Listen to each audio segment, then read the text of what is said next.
हूं आपके साथ आयुषी शर्मा। आज तक 24 न्यूज में आपका स्वागत है। आइए रुक करते हैं आज की ताजा खबरों की ओर।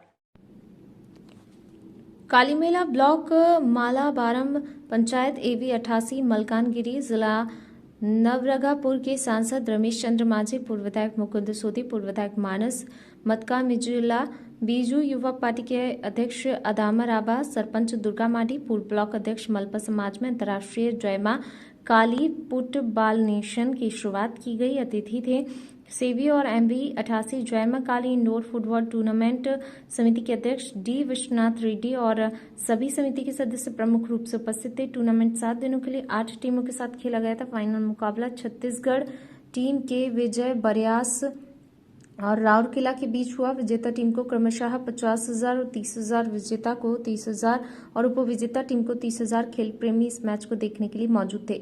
संवाददाता एडी देवदानम।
समस्त